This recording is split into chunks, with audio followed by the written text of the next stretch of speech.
Hello and welcome back to another episode of Releasing Your Inner Dragon.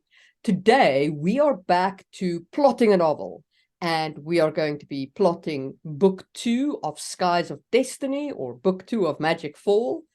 And we are today, our exercise is going to be all wrapped up in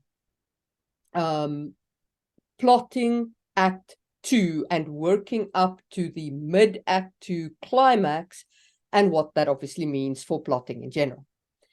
But just before we do get into it, my name is Marie Mullaney, and I have a fantasy YouTube channel, and I write some fantasy books. And with me, as always, is my co-host Drake. I am Drake. I'm an award-winning novelist, former lead fiction writer to Sony's EverQuest Next, teach creative writing all over the world. And you can help us out with this podcast by hitting the thumbs up button and sharing it with your friends and helping us beat the algorithm by pushing it out to everybody you like. Slay the evil algorithm beast. Slay the evil algorithm, indeed. So before we get started, I do want to kind of do our little commercial here. I have launched a new writer platform. If you are really serious about improving as a writer, and I don't know why you would be here listening to us for now 102 episodes if you weren't actually serious about improving your writing. But if you'd like to work with me on a regular basis, on a weekly basis, get involved, I'm very, very, very involved in the writer's room. So, working with them, plus it's a group of like-minded people who are all also trying to do the same thing, and they're helping each other out, and you're helping them out and everything like that. I highly recommend you check out the Writer's Room. It's writersroom.us. It is normally $100 a month. However, for listeners of this podcast, because you are a listener to this podcast, I would like to offer you a 50% off membership for life. So if that is something of interest to you, all you have to do, I'm not going to put the link, anywhere down below or anything like that. You do have to reach out to me to get it. So either send me an email at author@maxadrake.com or hit me up on social media, Instagram, X, Facebook, or LinkedIn, or go to starvingwriterstudio.com and hit the contact me thing and send it that way. Many, many, many different ways to get in touch with me. Just tell me that you would like to join the writer's room on the Drake special. I will send you your own personal link that will allow you to sign up for 50% off for as long as you want to be a member, and join me in the writer's room. Join the others that are in the writer's room. It is by far, I have literally been to tons of different online platforms. There's nothing like this, and there's nothing that's going to make you a better writer than this platform. I have designed it from the ground up solely, and I've created hundreds, if not thousands, of better writers in my career. So if you would want to be included in those numbers and really understand writing and take your writing to the next level, then come join me in the writer's room, and I'll guarantee you I will make you a better writer. Okay, so let's talk Magic Fall. Right, for our people, let me just recap briefly. Last time we have plotted up to the call to adventure for our two characters. So Buri's call to adventure, she's settled down, she's grieved for her sister, she's moved on and is settling down into her new life.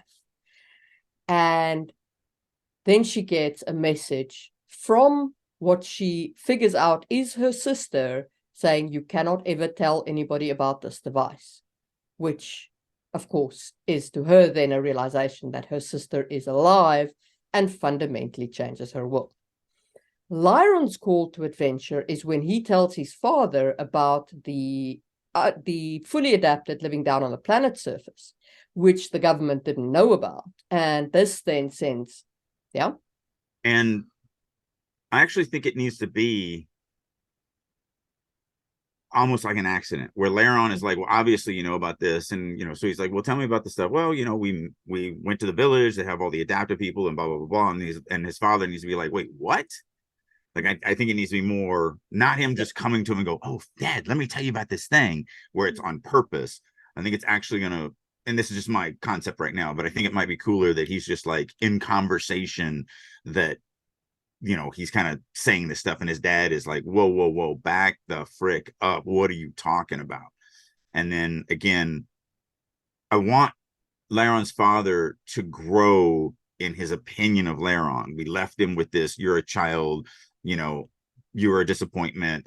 I'll set you up with someone that has good blood, and then I'll raise your child to hopefully be, you know, because I made the mistake. I didn't spend the time I should have with you, but now that's gone and you're ruined. So I'll try again to do my job better with your child. And so I'd like to see Laron's father grow into a, wow, okay, you're not as much of a waste as I thought you were. And I'd love to see that relationship actually grow through this book to where. Yeah, so I agree with that. And I was thinking about Laron's, like, I'm in two minds. So about Laron's call to adventure. Either we can do Laron's call to adventure earlier than Buri's, and have him, you know, be part of an investigative kind of like setup, and actually like maybe even go back down to the planet, you know, this time kind of fully equipped and supported, you know, by a normal Merc team and so on. And basically, you know, he's like, he says he reports this stuff to his father, and his father's like, okay, well, I'm going to launch a team. And Laron's like, I am going on that team. You know, and that's kind of like the growth moment there of like. So actually, I think that's cool. I like that idea because that would be that baby step where Laron's father's like, I'm not 100% sure I believe you. You're going to have to lead my people there and have them verify this for me, because I won't take just your word for it. Like, I want my team to see it with their own eyes, so that I'm, I mean, not this in your face, but I'm saying that would be his motivation. That brings a question. See, but I would do it like this. I would say, like, his father's like, okay, well, you know, point it out on a map, or draw a map, or whatever the case may be, right? And Laron's like, no. I don't think he could. Well, there's two problems with that. One, I don't think he could, because of kind of the mad flight that they had to get there and everything like that. But two, I said this way as a question. Here's the question. The only way to get to that village was through that death field. Yes. That has to be turned off. Yes. Did Laron use the device that Buri had? No, not that device. He used the Smade. Okay. All right. You're right. Yeah. He used the sonic screwdriver. Right. I forgot about that. But he can only use that because of the fact of his relationship with Ghost. So yes, sure, but I mean, like, I would go with his father saying, you know, draw a map or whatever, and then Laron's like, no, like, your people will need me, I will go. Right. You know what I mean? Like, I want Laron to push to go, not his father to say, you lead. Right. Me. But I mean, I think that's the thing that solves both our problems is they can't get through without Laron. He's gonna be like, no, there's a death field. Like, will teach us how to turn on. I say, no, I have to be there. I mean, because he's gonna be in this bind of, I can't tell you about Ghost or the sonic screwdriver. So it's gonna have to be this kind of I need to see it. I'm not gonna be able to do it. It's weird, and if I'm not there, I can't walk you through it. I've only done it once. Yeah. Like, I have to be there, because in his mind, he's going to be like, oh, crap. Like, I can't let them know how I'm doing this. So that's going to put him in a conflict position, which I think is really cool. Yeah. So, yeah, that's. So I think like that kind of, you know, I mean, we can even, I don't know, we can even potentially have Laron's father go with them on the trip. Although that might be a little bit too much. It feels like that might be a little bit too much. Yeah. Yeah. I would like to see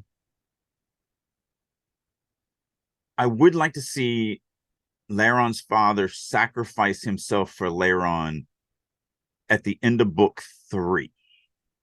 I think that might be the pinnacle of the growth. I mean, I really do want to cultivate this father-son relationship, and I really do want to see Laron's father grow into a man that realizes how shitty he was as a father, and try and make amends for that. I mean, he's obviously, we don't have the story bandwidth to accomplish that, but having him sacrifice himself for his son, I think would be that final, I've realized how much.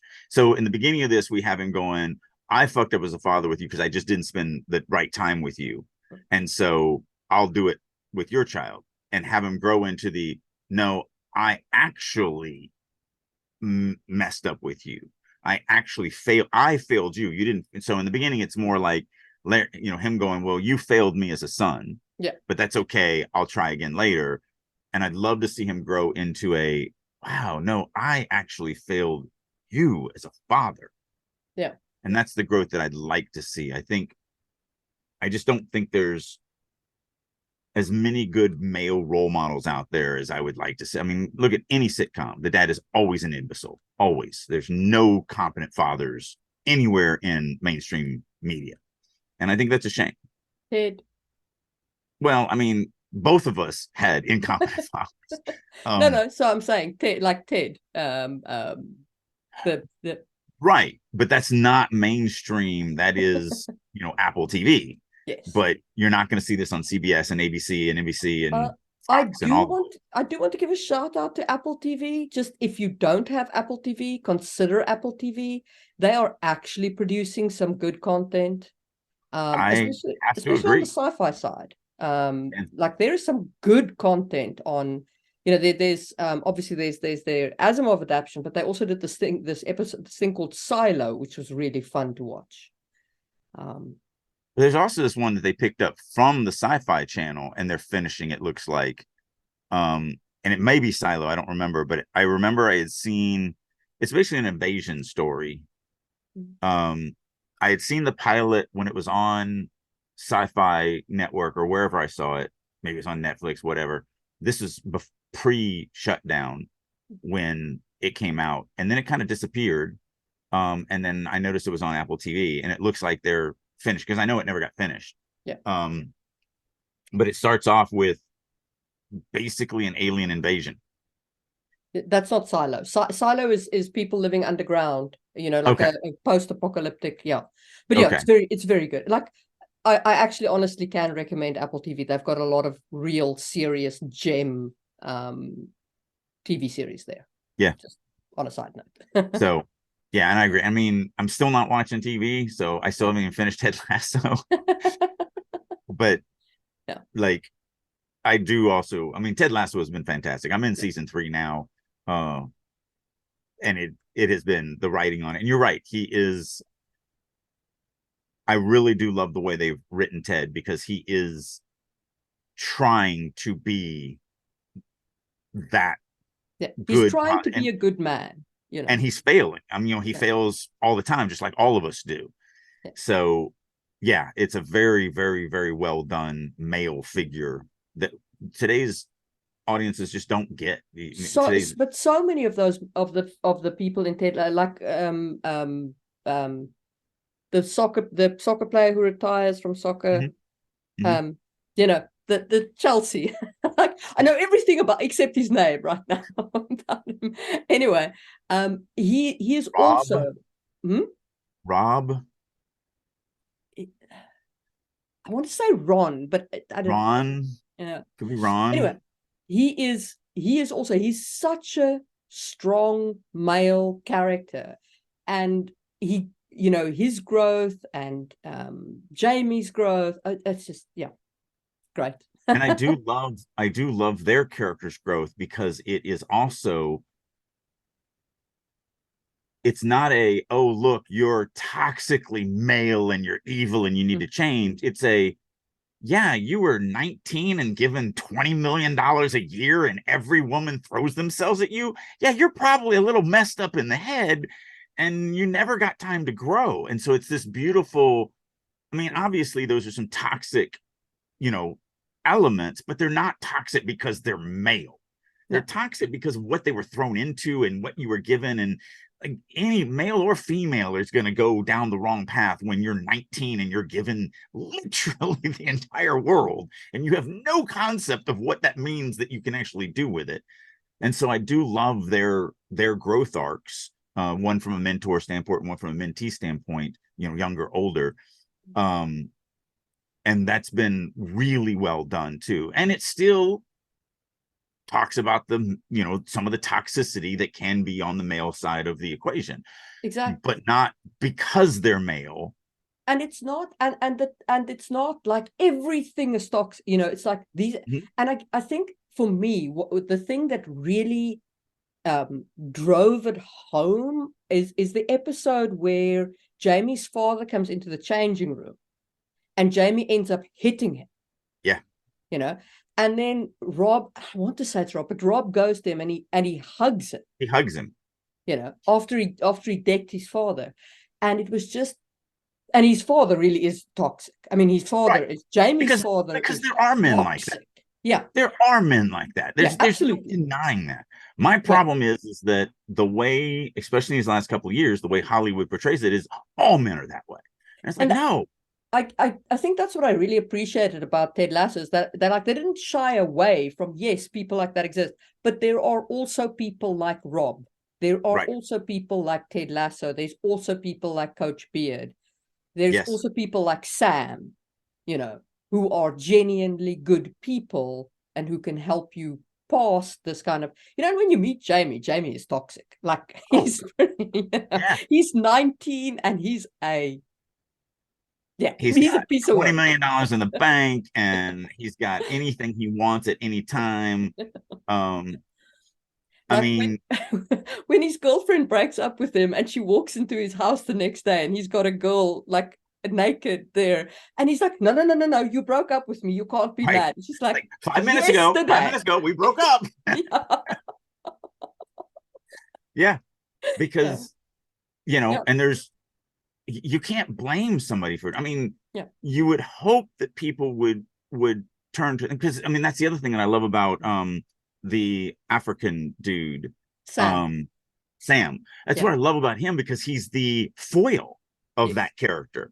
He's the, you know what, I'm 19, I've got $20 million in the bank, I'm not doing any of this crap because that the biggest thing that I love that I don't think most people notice is they're really touting the importance of a father.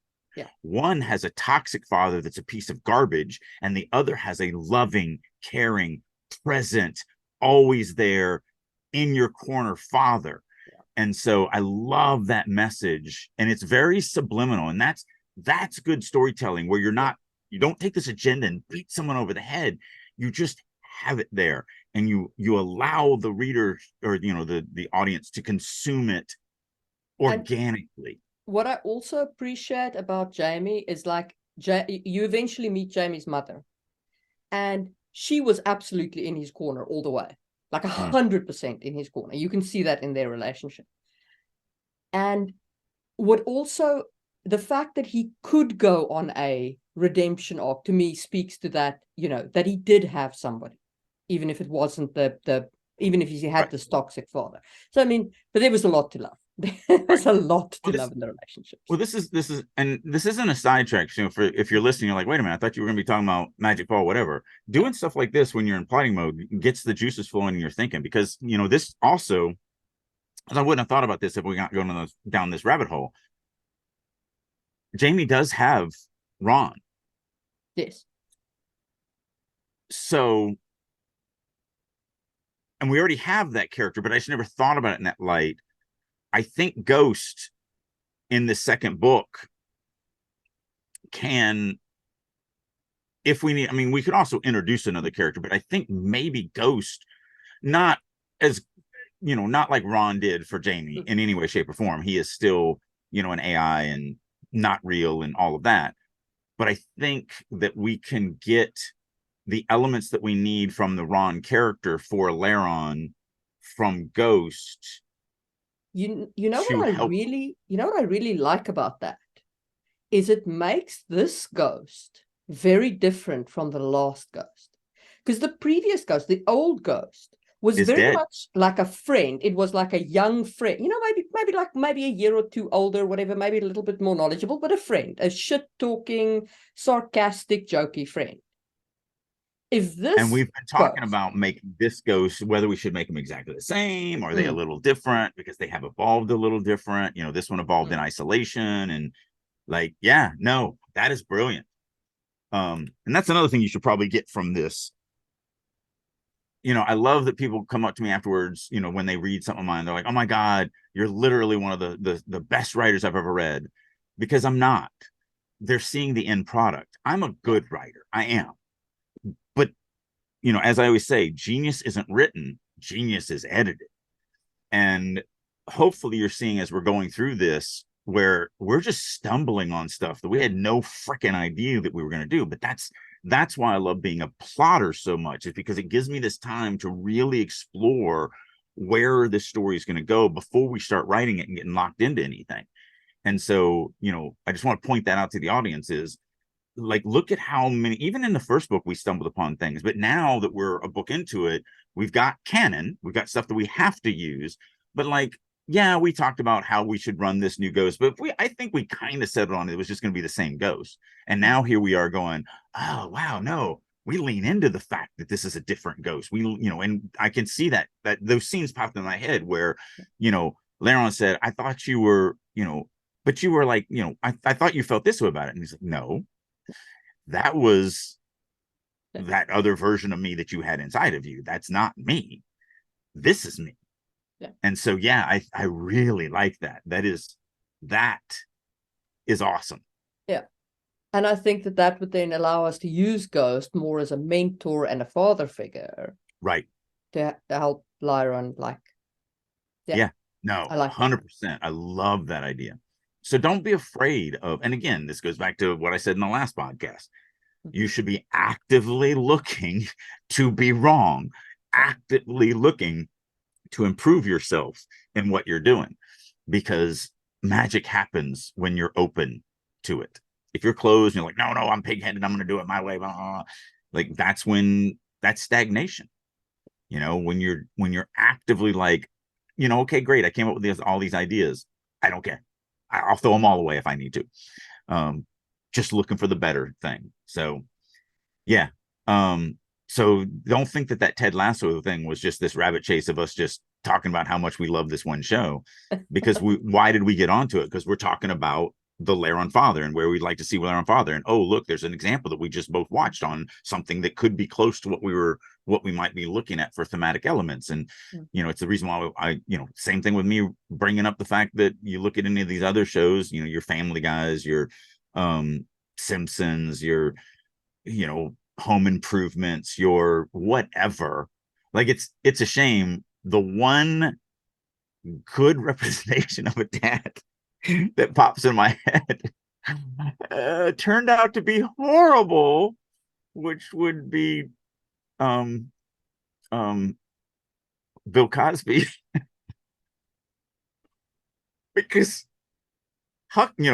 Professor Huxtable or Dr. Huxtable was an awesome male role model. Yeah.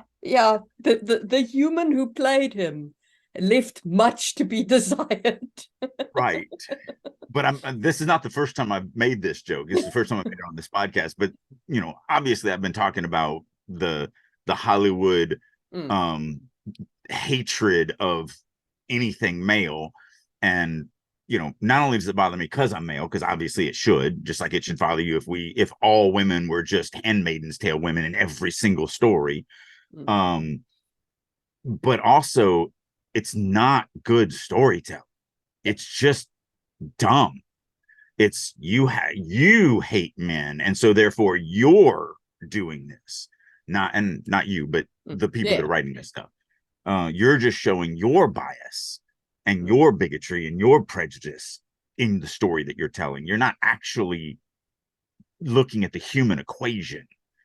And so that's why when you have something like a Ted Lasso, that, yeah, there are men that are pieces of garbage. Look at this guy. And there are men that aren't pieces of garbage. And there's men that are pieces of garbage, but have a good heart. And they want to come out of it once they start realizing where they've gone. I mean, like, this is the human equation, and this is good storytelling. As I always say, storytelling is about taking the readers and putting them into uncomfortable, dangerous situations, making them think about stuff that they don't want to think about because it's uncomfortable, so that hopefully they become better people at the end of the journey, better humans at the end of the journey.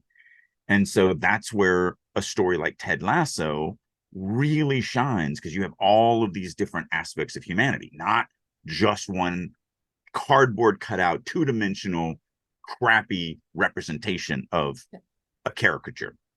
And I just also So, want to add that Ted Lasso has got some magnificent female characters. oh Obviously, the yeah, focus of the show is on the male characters, being a soccer show. I mean, it's a professional soccer show. yeah. But there are magnificent female characters. Well, I'm really enjoying the owner's growth arc. You Yes. know, that is a so it's really touching on a couple things. It's touching on the fact that, you know, what it means to be a 45, 50-year-old woman and having made the decision that she's made, both in relationship and in family and in everything else. How does she deal with that? Just being screwed over by somebody who was a piece of garbage and having to deal with, like, there's so many great thematic elements that they're doing. And I've How only seen the one episode where she met the dude on the boat, yeah. but I'm really hopeful that's going to be expanded upon, because that, you know, again, I'm a romantic, so Yeah. that really, really tickled my heart. Like, it was such a good scene. And again, here is, does the man want to sleep with her? 100%. Does he do anything to make her uncomfortable in that light? No. He takes care of her. He rubs her feet. He feeds her. He clothes her. He saves her from drowning and freezing to death. And he's a perfect gentleman in every single step of the way. But he also makes it clear that I'm really attracted to you. Yeah. Like, but if you're not attracted to me, then that's just the way it is. So, like, yeah, it was. But I her love her growth, story, yeah, her growth arc and Keely's growth arc are and I love really, Keely's growth arc. really spectacular. They're fantastic. I mean, Rebecca goes from being the villain of the piece in like the first season, and really by the third season, actually, you're rooting for her to find happiness. You're like all on Yeah, board. but Anyway, so Magic Fall. yes. So all this So stuff matters. And when you're yeah, basically, to wrap that up, when you are in plotting mode, don't hesitate to chase. That's why you need to look at other stories, and you need to look at other movies, and you need to look at all this stuff, because you can go, oh, look, I really like the way they did this aspect. Is there some way that we can kind of go down a similar path? And then you can go, oh, that was terrible what they did here. Like I never want to write Miss Marvel ever. Like, that's just a horrible character in every aspect. But it's good because now I can look at it and go, oh yeah, this is why she's a terrible character. So, you know, you want to be able to do this when you're in plotting mode. You want to be able to think about all these thematic elements and relationships and character arcs and everything like that. So yeah, anyway, there was a long way to get around to, I do think that we have an opportunity, because that's not the Laron's father that we originally came up with. no. You know, our original That's concept of Laron's father was yeah. completely different. Yeah. But now that we've gotten into this, I see some opportunities for it to sort of like that Jamie Ron dynamic, where both of them, because Ron isn't like this pinnacle of awesome maleness that is just there to make Jamie a better man. Like, Jamie makes him a better man, Yes, because he's broken. yes, You know, so it's definitely a two-way street there. yeah. So yeah, I think that we now have some opportunities to use Laron's father in some much more dynamic ways that are way bigger than we thought that we were going to use him for. So I'm glad that you're on the same page. Yeah. So we are still trying to, so Lyron goes and he investigates, he comes back. Now This Rory, also, well, this throws a monkey in the wrench. And I know that's not a real saying, but that's the way I like to say it. Because that ends up with a dead, bloody, chopped up monkey, and that's just funny to me. So, and I actually like this, so I just want to chase this for a second, because this is very different from what we were at originally. We were like, okay, obviously this whole thing is going to take place on the city, and it's all the city thing, and I didn't mind it. But now that you've thrown this, because I never thought about going back to the planet, but if we do this, I actually think it would be stronger to have for the majority of it. So now what I want to, reason why I'm bringing this up is I think we need to flesh out even more the AI side on the planet side for Laron, and give him, because I like the idea that they were both kind of parallel, that I'm going to work up, Laron's going to work up through the government and Burry's going to work up through the priesthood, and they're both kind of parallel stories. Now that you've said that, I think it might be really cool to have two stories that aren't parallel, that she's working up through the priesthood and he's doing this thing trying to help the government figure out what the priesthood is doing, because it still gives us to where we wanted to be, which is at the end, even though they're friends, they now are on opposite sides of this political divide, this war between religion and politics. And I think it would be cool if Laron isn't necessarily working through the government, but actually working on, because the other thing that I think this might do. So here's the thing, right? Even Laron going down to the planet is still Laron working, like, it's still gaining status for his house, which is the purpose of his politics. So it's still doing that thing, but it's doing it on a completely different milieu from Burry, who'll be very involved with the city and the yes, that's what I meant. That's what I meant. But it also does one other thing. Laron, and I don't know if this is going to rub you, so I'm just going to throw it out there and then we can work through it. Laron, through this story, is going to be working for the betterment of society, and Burry is going to now be taking a very selfish, personal goal and not realize that she needs to help society until sometime toward the end, closer to the end of Act 2, where she's gonna be like, oh wait, this is bad for, because she's, and it's not that she's selfish as in a bad way, she's trying to save her sister, so there's nothing wrong with that in any way, shape, or form. But I think I disagree with you on Laron's motivation. Laron is going to be motivated in most part by his father, who's going to be motivated by status of the house. Wasn't talking about motivation. I was talking about what they're working, what the story is. So Laron is working toward figuring out how to save the city and what this, is the city in danger and all this other stuff, where no, Laron's going to be working out what's going on with the people on the planet and what's going on with Helios. But that affects the city. And 100%. But so does what Burry finds out. Because no, I know that. So I mean, but that's what I'm saying. Like, their motivations are what makes them betterment or not betterment.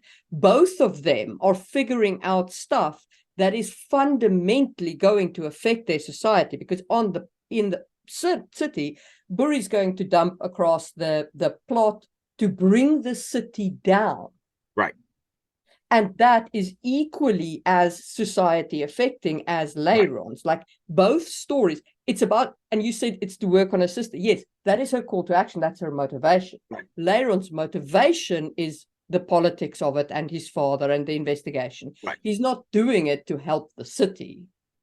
Well, I think we're saying the exact same things. I'm just saying it in a different way. Because everything you said, I'm like, yeah, that's basically what I'm saying, although I'm not saying it in those words. So I think we're on the same page.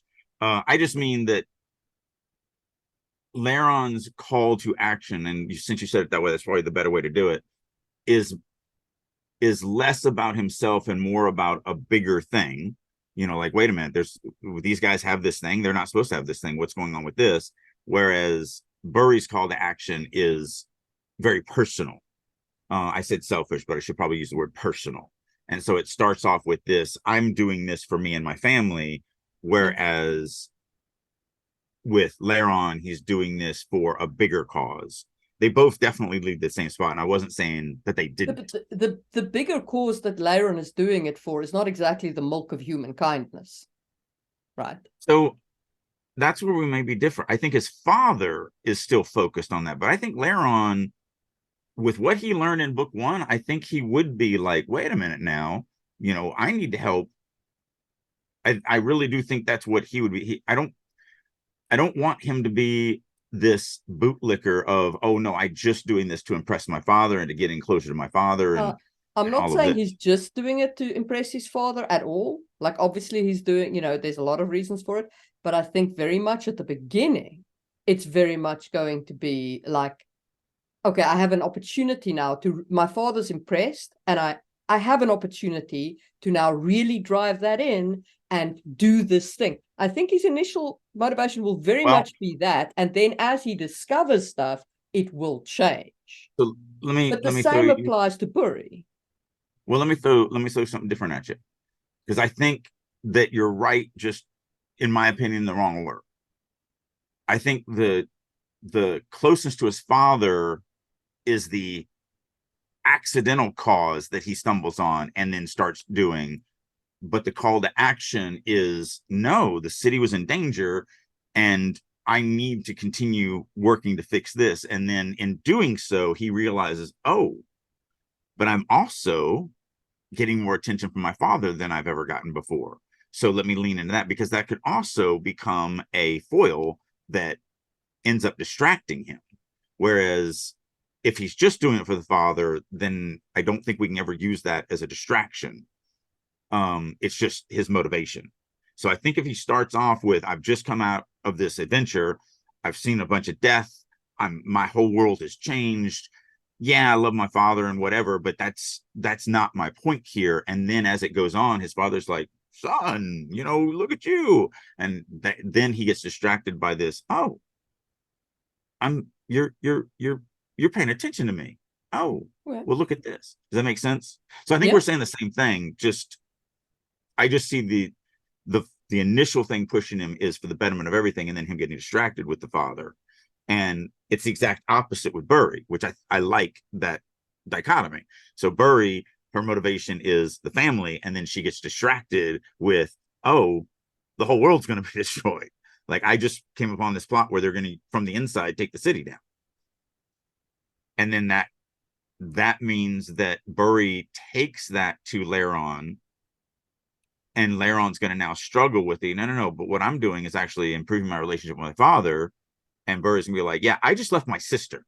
Like, I abandoned my initial call to action because this is bigger than me and my sister. And you abandon the call to action to save the city to build a better relationship with your father. Does that make sense? Yeah. Okay. Yeah, I can go with that. And then that not only gives the conflict between Laron being on the political side and Burry being on the religious side, but also it gives the conflict of now Laron is going to have to, I don't want to say abandon, that's why I stopped talking. He's not going to abandon the relationship, but he's going to have to realize that their relationship in the grand scheme of things is smaller to saving the city. Yeah. And Burry's going to have to be that she basically becomes the mentor character of that aspect of it, to have him go, no, family is important, but if we're all dead, who cares? Yeah. I am thinking that if we do the whole call to action, like the call to action, so Burry, Laron goes down to the planet, we do like a whole sequence on the planet, he finds out some stuff and so on, and in the process, so like, and I'm spitballing, but bear with me. Right. So what if his father's like, we could make a lot of money by kind of expanding farmlands here and kind of mining the planet's natural resources and stuff like that, especially if we've got like some exclusive locks, with these like machines and stuff, and you figure out some of that AI stuff and so on. And so he gets really involved in basically the economic exploitation of what's down there, right? And then he finds a message from like Moto or somebody like that, right? That leads him to like, oh, there's a plot in the city. But now he's like, oh, but I'm very involved here, and like that kind of thing could potentially be, you understand what I'm saying?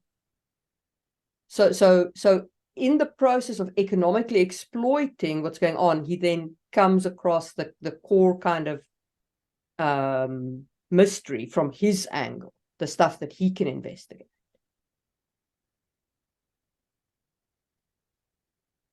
Yes. I'm just thinking, I'm trying to decide whether, I think along those lines, what do you think of this?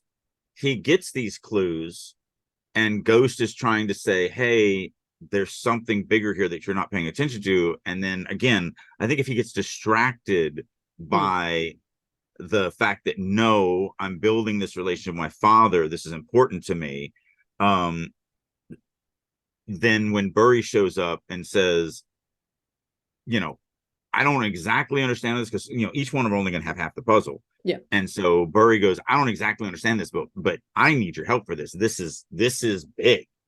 And then, you know, Ghost saying, see, I kind of, these are the things. And then Laron then has to realize that there is something bigger here at stake than just his relationship with his father. And but that's what I mean. So his father would obviously be very interested in the economic exploitation. You know what I mean? And that'll give us a reason for Laron to be investigating all kinds of stuff, like, how do you mine this? How can people live there? You know, like, how do you stabilize the adaptation process, etc., etc., etc. And that can give him a lot of clues, right? With obviously its own setbacks, etc., etc., leading us. I think our mid-act 2 climax is them realizing the plot, or coming together, right? The two of them talking to each other.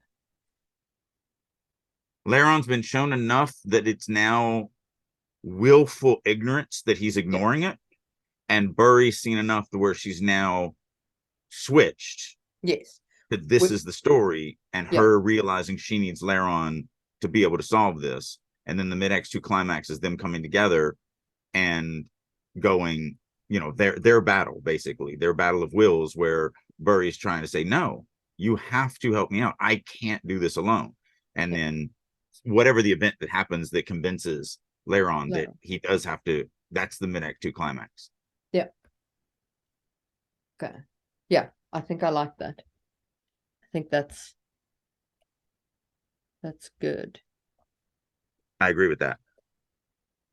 And then mid-act 2 climax. Sorry, I'm just taking notes. Yeah. So then we've got our setup. We've got our call to action. We've got our mid-act 2 climax. Good. Yeah. So our next plotting session, we can hit the tent poles beyond the mid-act 2 climax and actually figure out this whole. Yeah. No, this is lining out really well. Yeah. I'm digging all of this. All right. cool. So hopefully you guys have enjoyed watching us stumble blindly through trying to figure stuff out and putting together pieces and figuring out new, better ways of doing things. And hopefully it's given you some ideas on how to look at your own stories and understand plotting a little bit better. I think if there's one thing that you take from this particular podcast episode, I think it's that you should take having different characters, like with different motivations and attitudes and so on, is important. And when you're plotting, it is critically important to plot the growth arc of your characters. I think it is even more important to plot the growth arc than it is to plot the theme, because ultimately the theme will flow from the characters. Yep, flow from that growth arc. Yeah. Yep. Absolutely. And I think that is a great place to end this episode. Bye.